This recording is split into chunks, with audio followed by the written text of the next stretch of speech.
Okay, I need to change a couple things here.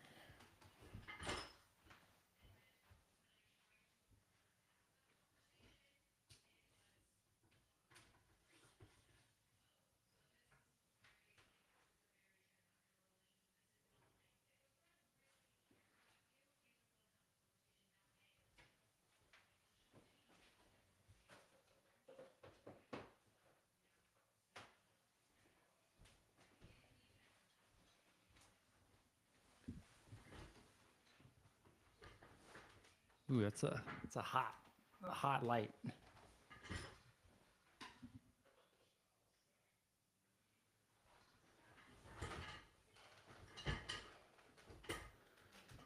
Okay, are we there? We rolling?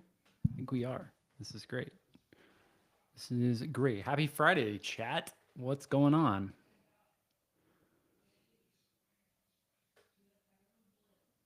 How are we doing?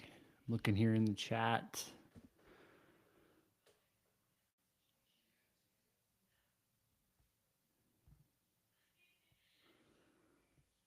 Everybody's here. Let me know where you're watching from. Got to go see where we're at on YouTube.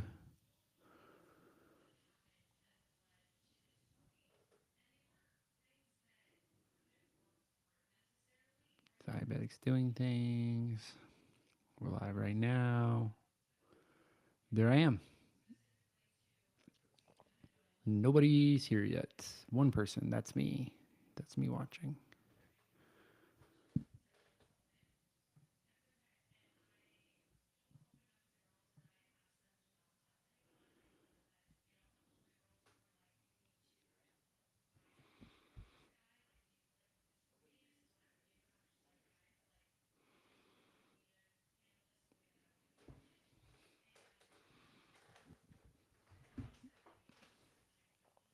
All right, I did this.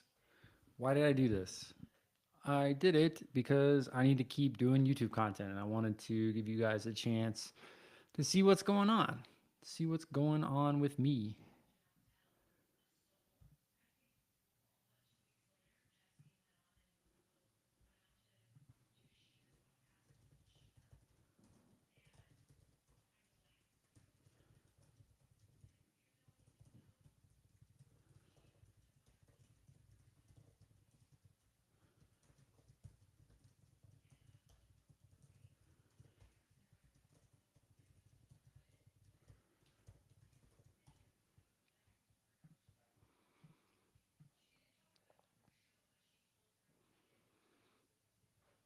Okay.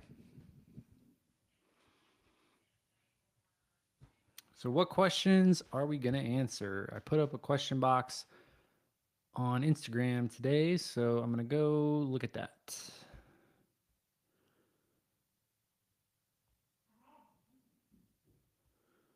Give me a moment here. Switching to Diabetics Doing Things.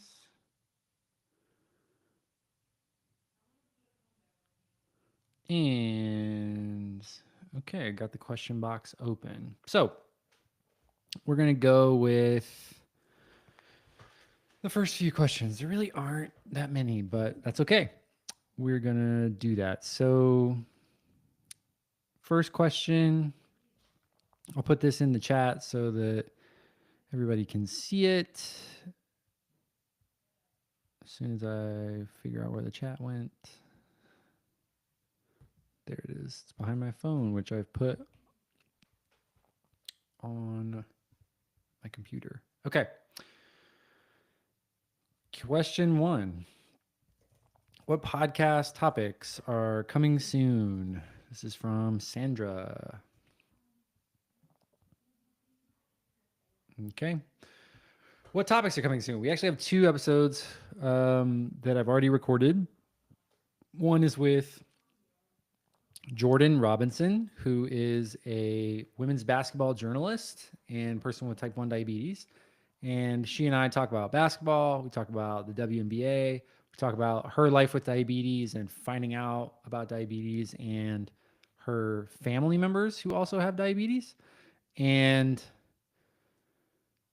it's a really good conversation. I really love her story. She has an amazing new show on Odyssey, the women's basketball podcast, I think it's called Women's Hoop Show, maybe.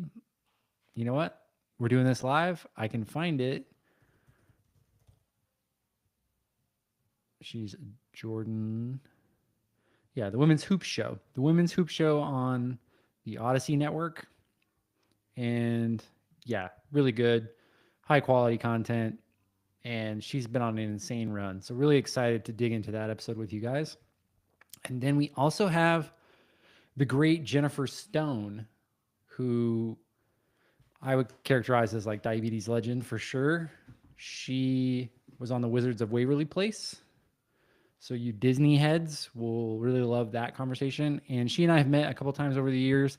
I find her to be wonderful. She is just a super cool person, and she and I get along really well. So big thanks to her for her time. She's also a podcaster.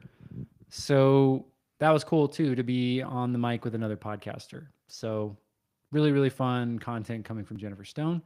Going to publish a lot of the reels as well. So those are kind of like the 3 episodes chunks. We did Jordy, we're doing Jordan, and then Jennifer Stone. That's how I'm thinking about the podcast these days, because it allows me a little bit more space to think about promotion. And we're doing some other content now, like little carousels. I posted some clips from my interview with Jordan of just like me, and it was talking about making a friend with diabetes and having a good day with diabetes. And it was like our best, most reached post or whatever. It had the most reach of any of our posts for the entire year. So that's pretty sick. So we're going to continue to do that. And I'm taking a content class. I'm like part of a content cohort with some other content creators. And it's really helping my personal brand, but also Diabetics Doing Things. So be on the lookout there. And if you like LinkedIn content, I'm going to be making a lot of LinkedIn content as well. So embracing the cringe, killing the cringe monster, doing what I got to do there. And obviously doing Q&As like this, even though there's no one here right now. So, yeah, I'm going to keep that rolling. So let's go back. My time limit. Do you guys use time limits on social media apps? I do. Time limits to keep me from using it too much. And I have an hour on Instagram, TikTok, Snapchat, all combined. And I've already hit that. Just hit it for the day. So it exited me out of my app. So, okay.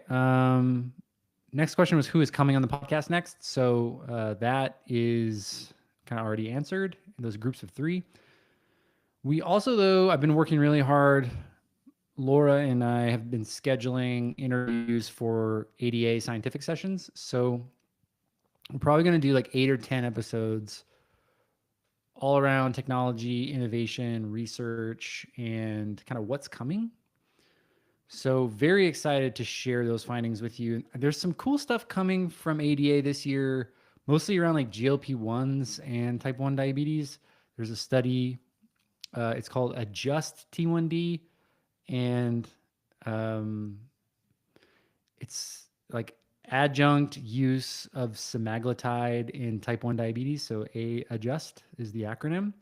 And I'm really excited to see what that shows, because as many of you know, some people with diabetes need drugs like Mounjaro or Wegovy, which are mostly approved for type 2 and weight loss right now. They can really benefit people with type 1 diabetes, especially ones who have been on insulin for a long time and really struggle with insulin resistance. And there's been a lot of folks in the community who I've seen talk about that. So we're going to have some guests coming up. We've Cassidy from the Diabetes Online community. She is going to come on and talk about her journey there. So there's going to be a little bit of like some GLP-1 and semaglutide conversation around type 1 diabetes, because I think it's going to be really popular. And it's something that a lot of people have been wanting and trying to get for a long time, but oftentimes insurance companies won't cover because it's technically off label because there's no research. So now that the research is coming out, I think that's going to make a big difference there. So something to watch if you're into diabetes technology and pharmaceutical news and innovation and stuff is how type 1 coverage for GLP-1s and GIP drugs start to look like. Um, some people who've never been on the pod before are going to be there, and some people that have been on the pod before and are friends of the pod will be there. We're going to do those in person. So we're going to get out of the studio a little bit. I love being here in the studio at home, but there's definitely some limitations to just doing all of the interviews virtually. So we're going to have ourselves a setup in the hotel there in Chicago for ADA. So if you love video pods, which I know many of you do, and that's the best way for us to grow the podcast is by posting videos on social media, that's where we're going to really dig into that social media content and that video content at ADA.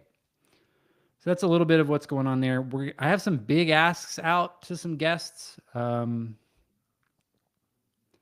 people that you know, people that are kind of my heroes with diabetes that I really want to have on the show.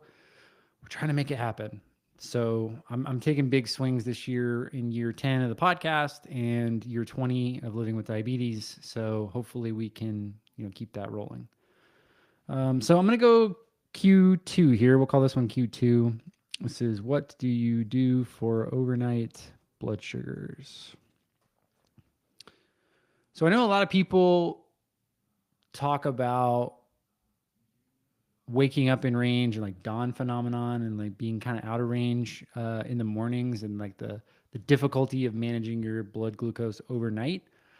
I take that for granted right now, actually, because of the MiniMed 780G system. I find that its ability to keep me in range overnight is amazing, which just makes me, it's kind of funny. Like, I'm the problem. Me being awake is the problem. And whether it's activity or miscalculating carbs or not staying hydrated or whatnot, my diabetes while I'm asleep is in good hands with SmartGuard. So that's what I do for overnight blood sugars. There's a lot of AID systems out there. Everybody has their preferences. I know that many of you commenters don't like the Guardian sensors. That's okay. There's new ones coming out. Simplera Sync is now approved and is going to start coming out in the fall. And then there's also a Medtronic and Abbott sensor, which is basically the Freestyle 3, Libre 3, but made specifically for Medtronic pumps. So that's going to be coming out, I think, sometime next year as well. I don't have any behind the scenes information on that from Medtronic, but that's something that I think is public information and in the roadmap. I'm really looking forward to that. I don't have as many problems as other people do with the Guardian sensor, but I also haven't worn any of the newer sensors. So I understand people who are like on the sensors that have the easier insertion and maybe just aren't as interested in the sensor with the transmitter and recharging and like all the different steps. So I get it, but I'm really happy with mine. So that's what I do for overnight blood sugars. I think the thing, like anything with diabetes, again, like I'm not a doctor, so like don't take medical advice from me, but I think for me is like don't eat late. And I think a lot of the people who don't have diabetes and are smart and talking about health and longevity are recommending that as well. Don't eat late. Like, so if you can stop eating like 8 o'clock at the latest, then you're going into the night. If you're going to bed around 10:30 to midnight, in that range, you don't have any insulin on board. You've already kind of got your food out there. So just minimizing the variables is always a good way for you to keep your sugar stable. All right, so let's go to the next question. How to get on the podcast. So I'll put this in the chat.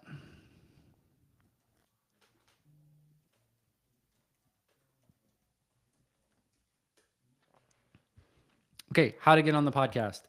Guys, I get a lot of emails, some of them from real people like you, some of them from AI podcast outreach services, or even like real people podcast pitching. And I don't know, I think I read them all. And something that we were trying to come up with this year is a better way for me to make space for them, because I don't have the time or the interest, frankly, in interviewing every person. I just don't have that capacity. So At the same time, I really believe that every story matters. I think that if you have like a image and a story that you want to type out, you're just my type and you're just my type one on Instagram is a great way to share that story with a huge community that's very active and very welcoming. And I think that's a great place for you to get introduced to the diabetes community. I would love to do that for everyone. I'm just not set up for it. And I think Laura and the You're Just My Type team are the best place to do that. Now, that being said, I have a protocol and like some forms set up for submitting your story. We'll turn that into graphics and all that stuff to put on Diabetics Doing Things because I do believe it's important and I want to tell those stories. And, even when you guys just send me emails or messages, I read the stories and I see myself in you guys and I love them. But right now, for me, I have to listen to what's going to keep me coming back to this right now. And that's the stories that I want to tell with the people that I want to tell them with. And that's not to say that your story's not worth it or I'm not interested in it. I am. And most of the time I break this rule, like I'm saying now, like I might just record it. So, like for example, we did an episode earlier this year about Myanmar, and Action for Diabetes was reaching out, and there was a need to do something, and we told the story. So if you want to talk on the pod, email me. I answer and I read the emails. And I just right now, I'm trying to minimize volume. You guys know I'm trying to do more with less. That is going really well. I'm enjoying it. And so that means, unfortunately, that I can't get to some of the things that I would love to get to, but I just don't have capacity for. So, how to get on the podcast? I'm going to email you. I'm choosing the guests. It's the stories that I want to tell, and you guys have trusted me for long enough to to know that I have pretty decent judgment. So if you want, there's amazing other podcasts out there who may have time or capacity to tell the stories that I don't get to. And if I can't get to it, I'm sorry. Hopefully we run into each other, and then you can make me do it in person. You can like make me commit to it because that's a great way to do it. Hopefully I'll see some of you guys soon at ADA or at Friends for Life. But this week, I'm really focused on getting the Diabetes Legends Dallas post done or Dallas event done. We've got some people who are coming in from Oklahoma for the event. We've got people driving in. So I'm really excited. Tomorrow will be 1 week away from our first day from June 7th. So I'm just really looking forward to having a good day with diabetes with as many people as we get. So we got some awesome coaches. We got Lauren Cox coming through, and I hope that you'll be able to join us. Tell a friend to register. And yeah, I guess the only other thing I would say is it's about to be summertime. So enjoy diabetes camp. Go have a good time. Get outside, get some sunshine, enjoy that summertime weather. Be aware of how heat can affect your blood sugars and also how it can affect your insulin if you're like getting in the pool or leaving your pump, disconnecting from your pump, or leaving your pens out. Use your cooling solutions, and yeah, be sure to just enjoy it because this is one of my favorite times of year. We're all getting outside, having a good time, summertime activities. So yeah, just keep it locked in. Thank you guys for all the love on the new videos that we've been sharing. And I'm really enjoying doing the shorts and having this kind of new process. Today's live, I kind of just wanted to see what we could get going after what we could get going if I didn't really talk about any of this, just to see what was going on online. And I really needed to make a video. So here we are. I'm making a video. I'm going to turn this into some shorts as well. So yeah, keep it locked here, Diabetics Doing Things, and I'll see you guys next time.